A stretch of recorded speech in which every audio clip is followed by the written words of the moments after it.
मित्रों नमस्कार। आप देख रहे हैं धर्मदर्शन पत्रिका का यूट्यूब चैनल दस्तक मीडिया। मैं विनोद शुक्ल आपको सुना रहा हूं बाबा नीम करोली की अद्भुत गाथाएं। अद्भुत गाथाओं की श्रृंखला में आज हम आपको लिए चलते हैं एक बार फिर उनके जन्म स्थल अकबरपुर धाम में। पहले दर्शन कर लीजिए अकबरपुर धाम में महाराज जी के, फिर मैं आपको उनसे संबंधित एक ऐसा व्याख्यान, एक ऐसी कथा, एक ऐसा संस्मरण जो अभी तक कहीं वर्णित नहीं है साहित्य में। सच में उनके पुत्र सुपुत्र ही है ना वो, इसीलिए कह रहा हूं मैं। सुपुत्र पूज्य अगेन सिंह जी बताते हैं कि जो डकैती की घटना किसी ने लिखी है गांव की बात में, तो उसे स्पष्ट नहीं किया है। मैंने भी सुनाई है, मैंने भी पढ़ के सुनाई थी, लेकिन उसमें संशोधन है। और मैं आपको बता दूं, दस्तक मीडिया पर अगर कहीं ऐसा लगेगा कि ये घटना इस तरह से हुई और पता चलेगा, तो मैं आपको वही बताऊंगा। तो बड़ा राज का पर्दाफाश किया।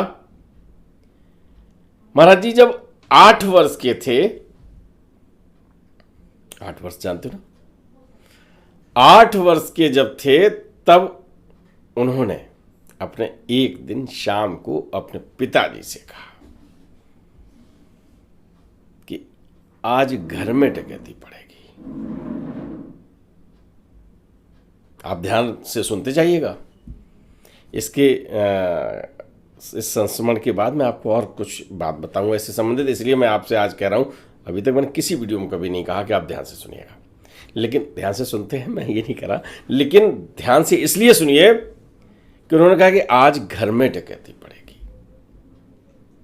अब कोई बालक 8 साल का है, अपने पिताजी से कहे तो कोई ध्यान नहीं देता, अरे ऐसे ही सुने होगी कहीं कैसे ही। लेकिन फिर भी उनके पिताजी ने क्या किया कि जी कह रहा है बच्चा, तो उन्होंने अपना जो कीमती सामान था एक बक्से में बंद करके पड़ोसी के यहाँ रख दिया। पहले संबंध ऐसे ही हुआ करते थे, अब भी हैं कुछ लोगों में, कहीं कहीं ये देखने को मिलता है। तो वो सामान रख दिया और आराम से, लेकिन कोई इस बात को सीरियस नहीं लिया।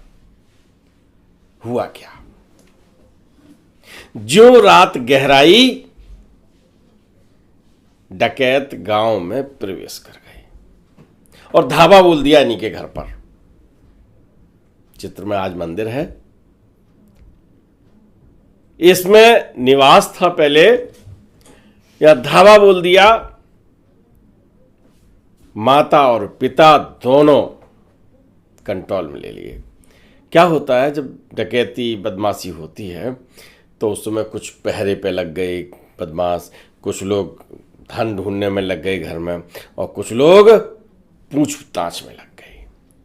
और भैया उनकी पूछताछ कैसी होती है, भगवान न करे किसी को उसका।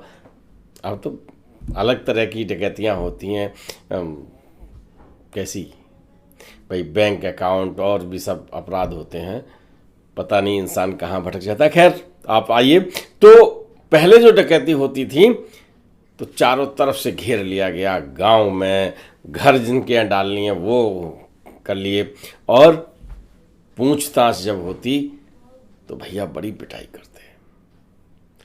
यहाँ पर क्या हुआ, क्योंकि वो तो वैसे ही मान के कि बच्चे ने कहा है तो हम चलो सामान रख दें, दूसरे के यहाँ रख दिया था। अब वो बहुत कीमती सामान वहाँ मिला नहीं, तो सोच के आते आदमी को इतना मिलेगा, तो उन्होंने माता पिता दोनों लोगों की पिटाई शुरू कर दी और जम के पिटाई की। अब आप समझिए कि बच्चे ने कहा, उन्होंने इतना माना, कुछ विश्वास किया, कुछ अविश्वास किया। बेटा ऐसे कह रहा है, 8 साल का है। बड़ी मुश्किल से उन दोनों लोगों के प्राण छोड़े और डकैत चले गए। मित्रों, बहुत से लोगों को ये शिकायत होती है कि बाबा नीम करोली ने ऐसा नहीं किया, या बाबा नीम करोली ऐसा नहीं करते, या मेरे जीवन में ऐसा हुआ। और कई कई लोगों ने कमेंट बॉक्स में लिखा कि आपके बाबा कोरोना क्यों नहीं बचाते, आपके बाबा इस चीज़ से क्यों नहीं बचाते, आपके बाबा बॉर्डर से ये असंतोष हो रहा है या तनातनी चल रही है इसको शांत क्यों नहीं करते। तो भैया जी उनके लिए ये कहानी एक बड़ा संदेश है। तो सर्वशक्तिमान थे 8 वर्ष की उम्र में, हनुमान जी के लिए क्या असंभव है, लेकिन उन्होंने बताया, उसे पूरी तरह से क्रियान्वित माता पिता कर लेते तो बच जाते, लेकिन धन बच गया, प्राण बच गए, पिटाई तो सहनी पड़ी। तो मित्रों, महाराज जी प्रॉपर वे में आपको संदेश देते हैं, सिग्नल देते हैं, बताते हैं। बस आवश्यकता इस बात की रहती है कि हम समझ पाते हैं या नहीं समझ पाते। इसलिए हमेशा हमेशा अगर आपको कोई सिग्नल दिया है तो उस पर पूरा काम करें, अधूरा काम न करें। यह भी एक लीला थी 8 वर्ष की उम्र में कि महाराज जी के माता पिता असहाय स्थिति में हो गए होंगे जब डकैती पड़ी होगी। असम्मानजनक व्यवहार होता है। और एक बात और बता दूं मैं कि पुलिस कभी कभी अच्छे आदमी को भी बेइज्जत कर देती है, डकैत भी अच्छे आदमी को बेइज्जत कर देते हैं। तो असहनीय इसलिए कह रहा हूं कि वो स्थिति कंट्रोल में नहीं होती आदमी के में, और असहाय इसलिए कहता हूं कि उसमें भी कोई सहायता करने वाला उस समय नहीं होता। ऐसी स्थिति में केवल प्रभु रक्षा करता है।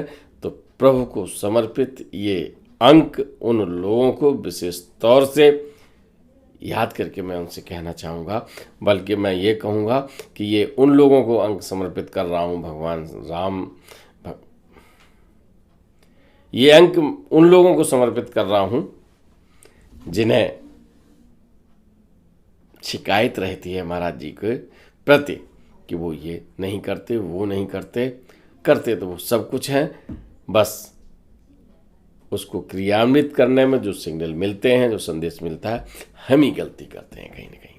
तो इसलिए हमेशा जो काम करो उसे पूरा करो। अधूरी निष्ठा, अधूरी आस्था पूर्ण समर्पण नहीं दे पाता है। जब पूर्ण समर्पण नहीं होता है तो पूरी बात भी नहीं होती है। ठीक है ना? तो आपको पुनः ये संदेश देता हुआ कि हमेशा वो पूरा काम करके जो मन में है वो संपूर्ण करें, तभी सफलता मिलती है। चल पड़े। राम राम। वीडियो पसंद आए तो लाइक कीजिए, शेयर कीजिए, सब्सक्राइब बटन पर क्लिक करके चैनल को सब्सक्राइब करें और बेल आइकन दबाना बिल्कुल ना भूलें, ताकि हमारे अपडेट